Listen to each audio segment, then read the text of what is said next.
Hey guys, so if I ever come across a truly fascinating puzzle, I usually will save the fen, and then I'll also record like who composed the puzzle or where did it come from. For some reason, I saved this puzzle when I saw it, but I didn't record any details that go along with it. I don't know if there were no details or I just forgot to do that, or I don't really know what happened, but for that reason, I'm considering it a forgotten puzzle because I have no idea where it came from. If anybody knows, please let me know. But regardless, I'm really glad that I at least saved it because it's a really fun one and I think you're going to enjoy this. So if you would like to pause and think through how in the world can white win this position, and just to make you aware of the big problem, black is going this direction, which means these pawns are all about to become queens with check on the king. It's white to play and win. Before I say anything else, if you'd like to pause, go ahead and do that, and then we'll take a look. All right, so when we first look at this position, it looks pretty hopeless for white because black's about to get not just one, probably two or even three queens with check, and white doesn't have a lot going for them. Yes, you have this pawn here, but it's still 2 squares away from becoming a queen. You don't have time for that right now because of the checks. Yes, you have a rook and a bishop and some other random pieces, but it looks like they're a bit uncoordinated. However, there's one move which kicks things off very nicely for white. If you'd like to pause, what do you think white should play initially in this position? Well, if you had a chance to look at that, the move is g4 check. And the point here is that black can't move this way. You can't cross over the bishop's diagonal, which means you have to move to g6. The problem is then rook to g7, king to h6, and bishop g5 is actually checkmate. The pawn is helping out nicely, and everything is just positioned perfectly to deliver the mate. So because of that, black cannot move the king. So what move can black play besides moving the king? That's right. En passant. So if you don't know, whenever a pawn advances 2 squares and lands side by side another pawn, that pawn has the option to capture it as if the pawn only advanced 1 square, right? And so we can do this if we're black and take the pawn. And things are looking pretty good for black now. You kind of eliminated that immediate checkmate threat. You got rid of the pawn, and now it's back to white to figure out what to do next. So again, if you would like to pause, what do you think white's best move is in this position? Well, if you had a chance to look at that, rook to f1 looks like a very tempting move because you're putting the king in check, you're bringing another piece over, and it's almost the right move, except you don't deal with your king, and you don't deal with the fact that you still have the queens coming with check. So the move that you need to play in this position is castling kingside, because you still get the rook on f1, and at the same time you get your king a little bit safer. It buys you some time so that black's queens aren't putting you in check right away, right? So this is the move, and now we can see the rooks are lined up, the bishop is here, the pawn is here. Again, black is forced to go king to g6.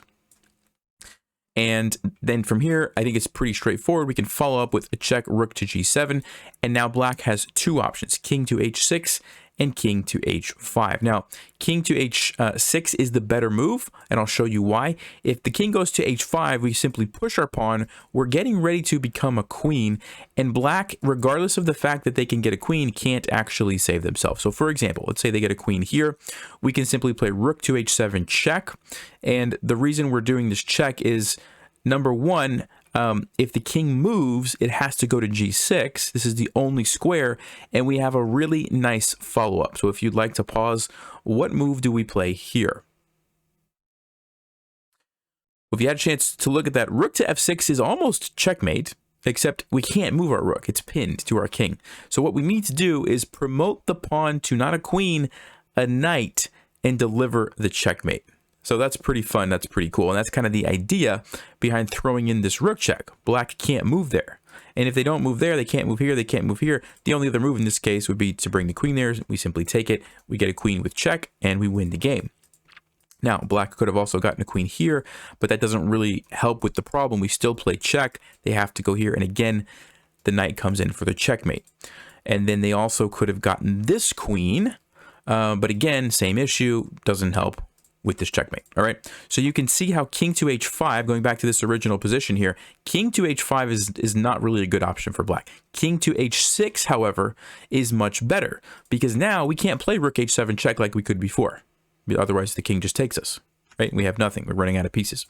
So that's the deal. We can't go there. So what do we do in this position if rook h7 check is no longer a threat? Well, you might be tempted to say, I guess we just push our pawn and try to get a queen, right? The problem with pushing the pawn is that black is going to play c1 queen. And remember, we don't really have any checks here, so we may as well continue with our plan, get the queen. But now black simply takes this with check. And we have two options. If we take with the king, well, black's going to get another queen with check, and we're in trouble. Now the queen's involved, and black's going to be able to ultimately win. We're losing that. And if we take this way, well, black's still going to get a queen and pin our queen and force a trade. And if we take, black gets another queen. And again, we will lose, right? So you can see that is the problem with just getting the queen. So on king to h6, we have to play this intermediate move, bishop to g5 check, forcing the king to go to h5. And now we play f7. And you might be thinking, how does that like help with anything? Like what does that accomplish? Here's what it accomplishes. Remember, c1 queen was a problem for us before. Look at this. Our bishop is now controlling that square. We simply take it. And what's black going to do? If they take us, well, then we just take. They're running out of pawns, right? So that's one point. Again, the queen here doesn't solve the problem that black has with their king, essentially. We play here with the queen. And yes, they can take here, but now they can't get a queen because the pawns aren't defending each other, okay? So that's another point. And there's one more tricky point to this after we push, is that on a1 queen, we can simply get our queen. Black's going to go for this trade. Black's going to try to get another queen to force the trade. And now we have a very nice move, which essentially finishes off the game. If you'd like to pause. Well, the move is bishop to c1. And we are blockading this, so there's no more queen trade. So we can use our queen now to go checkmate black's king. We're also preventing the pawn. And the only thing that black can do is kind of delay the game by throwing in some random checks. So queen to b6 check, we can move. Black can try some different things. Let's say bishop b7 check. We can take here. And there's this long line, queen to d6 check, bishop to f4. A lot of things that black can try, but ultimately they can't win. So let's just say they try queen a3 check. We can run over here and hide. Black's out of checks, and ultimately they're going to be getting checkmated. It looks like the longest way that they could survive would be by playing queen a6, but then we have queen to e1, queen to b5, queen to e6, and ultimately now black can't prevent the checkmate. They can throw in this queen move or play some random queen g5. Doesn't really matter. They're getting mated regardless. You can see we have threats here, here, here. Just too many threats. So all that to say, despite the fact, going back here, that black had 3 pawns, all of which could become queens, by throwing in the check, castling kingside, bishop g5 check first, and then pushing the pawn, we were able to ultimately stop all the pawns and deliver the checkmate on the king. I hope you guys enjoyed that. I think it's fascinating when there's puzzles where there's like all these pawns that can just become queens, and it just doesn't save the person with all the extra pawns. So I'll see you guys next time. Stay sharp, play smart, and take care.